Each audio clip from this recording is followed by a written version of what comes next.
একটা দারুণ সুখবর আছে শঙ্খ, তোমাকে অপারেশন করতে হচ্ছে না। ডক্টর বলে দিয়েছেন? হ্যাঁ, ডক্টর বলেছেন যে অপারেশন করতে হবে না, ব্রেনে যে ব্লাডটা ক্লট করে আছে সেটা মেডিসিনেই ঠিক হয়ে যাবে। কালকে তোমাকে ছেড়ে দিচ্ছেন, তুমি কালকে বাড়ি যাবে। আমি তোমাকে বলে বোঝাতে পারবো না, আমি কয়েকদিন যে কি টেনশনে ছিলাম না। উফ, এত টেনশনের কি ছিল? ও মা, টেনশন করবো না? তাছাড়া তোমার বাড়ির প্রত্যেকেই খুব খুব টেনশনে ছিল। বাড়ির কথা থাক, আজকে আমাকে একটা কথা দেবে শঙ্খ? কি কথা? তুমি আর কখনো এরকম নিজের জীবনের ঝুঁকি নিয়ে কোথাও যাবে না। শ্রেষ্ঠা, প্রয়োজন হলে আমি বারবার যাব, একবার না। তাছাড়া তুমি এই ধরনের কথা আমাকে বলছো কেন?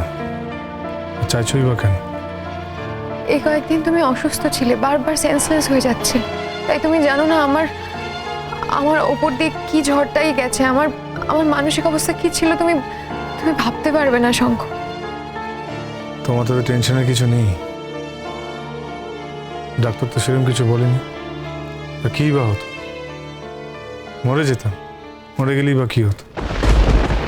কয়েকদিন পরে সব কিছু নর্মাল হয়ে যেত।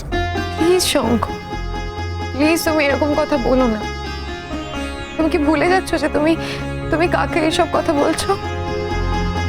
আমি সত্যিই জানি না সেদিনকে তোমার কি হয়েছিল, কেন তুমি ওরকম একটা সিচুয়েশনে ওই একটা স্টুডেন্টের উপর রাগ করে অত দূর ছুটে গেলে। আচ্ছা, ওই স্টুডেন্টটা কি তার দাম দেবে তোমার মনে হয়? তুমি কেন তার জন্য এত চিন্তা করলে আমি সত্যিই জানি না। রাগ করে না, আমি বলছি তুমি হয়তো টেনশন করে ওখানে গেছো, কিন্তু ওই মেয়েটা কি তোমার টেনশনের দাম দেবে?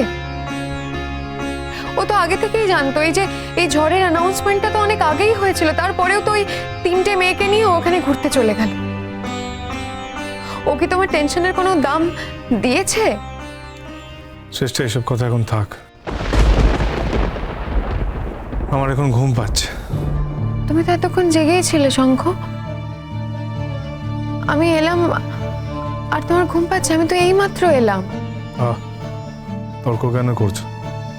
আমি যখন বলছি যে আমার ঘুম পেয়েছে, তার মানে নিশ্চয়ই ঘুম পেয়েছে।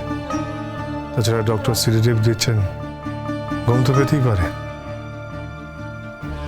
ঠিক আছে, আমি আর কথা বলছি না, আমি চুপ করে বসে আছি। আচ্ছা, তোমার কি ফিভার আর এসেছে? একটু টেম্পারেচারটা দেখি। দরকার নেই, টেম্পারেচার দেখার জন্য থার্মোমিটার আছে। সেই থার্মোমিটার দেখার জন্য সিস্টার আছেন, নার্স আছেন, সকালে অলরেডি চেক করেছেন। এখানে কোথাও চার্টে আছে কোথায়। তুমি সত্যি অনেক বদলে গেছো শঙ্খ। তুমি কি আশা করেছিলে শ্রেষ্ঠা, বলো? বিদেশ থেকে ফিরে এসে তুমি দেখবে যে আমি একেবারে নর্মাল, একদম কুল, কোনো কিছু হয়নি, আগের মতনই সব কিছু। চেষ্টা আগের মতো আর কোনো কিছু হবে না, এই কথাটা তোমাকে বুঝে নিতে হবে, মাথায় ঢুকিয়ে নিতে হবে। আমি জানি আমার দোষেই ফিরবে না, আমি মেনে নিচ্ছি শঙ্খ, সমস্ত দোষ আমার, সমস্ত অন্যায় আমার, তার জন্য তো আমি শাস্তি পাচ্ছি। আমি খুব কষ্টে আছি শঙ্খ। আগে তুমি আমার প্রত্যেকটা ব্যাপারে কতটা কনসার্ন থাকতে, আর এখন আমার কিছু নেই, কিচ্ছু যায় আসে না। প্লিজ শ্রেষ্ঠা, প্লিজ, এই আগের কথাগুলো আর বলো না। আগের কথাগুলো আমি মনে করতে চাই না, আমি ভুলে যেতে চাই। আমি তোমাকে এখন আর অন্য কিছু ভাবি না, শুধুমাত্র আমার কলিগ ছাড়া। আমি জানি শঙ্খ, তুমি আমার উপর রাগ করে আমাকে এই কথাগুলো বলছো, এদিকে বাড়িতে বলে দিয়েছো বিয়ের কথা বলতে। জেঠিমণি তো আমার মাকে ফোনও করেছিল, বাড়িতে কিন্তু বিয়ের প্রিপারেশন নেওয়া শুরু হয়ে গেছে। শঙ্খ, আমি তোমাকে কথা দিচ্ছি, তুমি যেরকম বলবে আমি আমি সেভাবেই চলবো। আমি সারা জীবন তোমার প্রত্যেকটা প্রত্যেকটা কথার সম্মান রাখবো। আমি তোমাকে সত্যি কথা দিচ্ছি। শ্রেষ্ঠা, তুমি কি আমাকে ওরকম একজন ডিক্টেটর ভাবছো যে নিজের ইচ্ছে রাখার জন্য, নিজের কার্যসিদ্ধি করার জন্য সামনের মানুষটাকে ছোট করবে, কষ্ট দেবে? না শ্রেষ্ঠা, না, আমি ওরকম মানুষ নই। তার মানে তুমি আমাকে কখনো চিনতেই পারোনি। তুমি আমার কথা ভুল বুঝছো শঙ্খ। শ্রেষ্ঠা, তোমাকে একটা কথা পরিষ্কার করে বলি, আমি এখনই বিয়ের ব্যাপারে কিন্তু কিছু ভাবছি না। যে টুমনিকে আমি যদি সেদিন কিছু বলে থাকি সেটা আমি ফেড আপ হয়ে বলেছি। তার কারণ আমার পরিবারের প্রত্যেকটা লোক আমাকে একই কথা বারবার বলে উত্ত্যক্ত করে, তাই বলেছি। এছাড়া সেদিন হয়তো মেন্টালি আপসেট ছিলাম, আমার এই কথাগুলো ভালো লাগছিল না, সেটা থেকে বাঁচবার জন্য আমি বলে দিয়েছি, হয়তো নাথিং এলস। তোমার কাছে বিয়েটা কি ছেলে খেলা শঙ্খ? এই বিয়েটার সাথে কিন্তু আমি জড়িয়ে আছি। কে বলেছে? আমি তো সেরকম কিছু বলিনি। আমি সেরকম কিছু বলেছি কি? তাছাড়া বিয়েটা তো আমার পরিবার করবে না, বিয়েটা তো করলে আমি করব। আচ্ছা চেষ্টা, আমি কি তোমার সেরকম কোনো অ্যাসিউরেন্স দিয়েছি যে আমাদের বিয়েটা হবেই? আমি বিয়েটা করবই।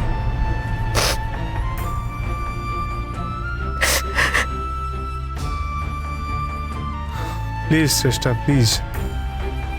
আমার নিজেরই শরীর ঠিক নেই, আর এইভাবে তুমি কান্নাকাটি করলে this is very embarrassing for me. তুমি বুঝতে পারছো আমি কি বলছি? তাছাড়া ডাক্তার বেশিক্ষণ কাউকে এখানে থাকতে দিচ্ছে না। তুমি এবারে এসো। আমি কোথাও যাব না শঙ্খ। আমি না হয় কথা বাড়াচ্ছি না, আমি এখানেই চুপ করে বসে থাকবো। আমি জানি আমাকে এখন অনেক কষ্ট পেতে হবে, এটা আমারই অন্যায়ের ফল। কিন্তু তোমার মনকে ফিরিয়ে আনার জন্য যদি আমাকে তপস্যাও করতে হয়, আমি সেই তপস্যা করতে রাজি আছি শঙ্খ। কিন্তু তোমাকে আমি ছেড়ে যেতে একদমই রাজি নয়। আমি সারা জীবন কখনো তোমাকে ছাড়া কারোর দিকে তাকাইনি পর্যন্ত, কারোর কথা ভাবিনি কোনোদিন। চেষ্টা, এই কথাগুলো আমার ভালো লাগে না, তুমি বুঝতে পারছো না। এগুলো ভীষণ ক্লিশে কথাবার্তা।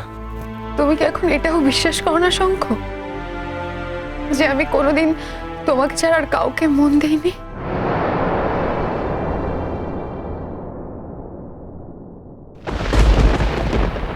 চেষ্টা, আমি তোমাকে আমার 100 ভাগ মনই দিয়েছিলাম, কিন্তু কালের সময় কি হলো, তুমি আমার ইচ্ছের কোনো দামই দিলে না। আর যদি তুমি আমার ইচ্ছের দাম দিতে, তাহলে তুমি আমার সঙ্গেই জীবনটা কাটাতে পারতে। অবশ্য জানি না যে আলটিমেটলি সেটা ভালো হতো কিনা, বা যেটা হয়েছে সেটা আলটিমেটলি ভালো হয়েছে কিনা। এসব তুমি কি বলছো শঙ্খ? চেষ্টা, সেদিন আমার ইচ্ছের কোনো দাম তুমি দাওনি।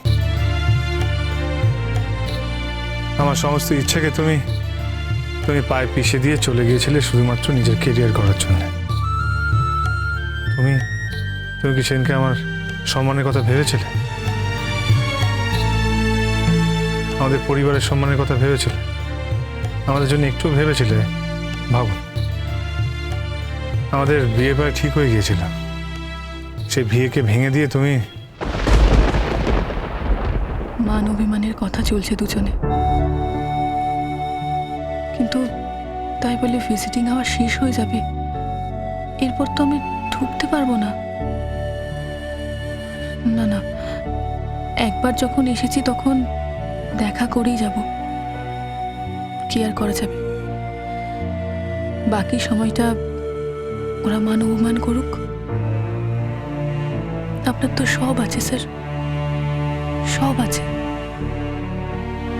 মান অভিমান করার মানুষ আছে, যাকে ভালোবাসেন তেমন একজন মানুষ আছে, তাহলে তাহলে আপনি সব ছেড়ে বারবার কেন আমাকে অপমান করেন? এসিপি স্যারকে নিয়ে কেন সন্দেহ করেন আপনি? আমার উপর আপনার এত রাগই বা দেখান কেন? আমি কে আপনার? আমি তো আপনার কেউ নই। আপনার জীবনের কোনোখানে কোথাও জুড়ে আমি নেই। এটা জানার পরেও আমাকে বারবার কেন আটক করেন? আর আমিও কেন আপনার সমস্ত অত্যাচার সহ্য করে আপনার কাছে আসি? এই রহস্য কোনোদিনও মিটবে না, কোনোদিনও না। আমার নিজের মনের কাছেও এটা অস্বীকার করার কোনো জায়গা নেই। আমি আপনাকে ভালোবাসি স্যার, কিন্তু কিন্তু আপনি তো আমাকে ভালোবাসেন না। আর সেই জন্য আমার ভালোবাসা চিরকাল গোপনে থাকবে, চিরটাকাল। বুঝুন, আপনি আমাকে যত ইচ্ছে ভুল বুঝুন, তাতে আমার কিচ্ছু এসে যায় না, কিচ্ছু না। কারণ আপনি তো আমাকে ভালোই বাসেন না। নতুন আলো একে ডাকে মোহ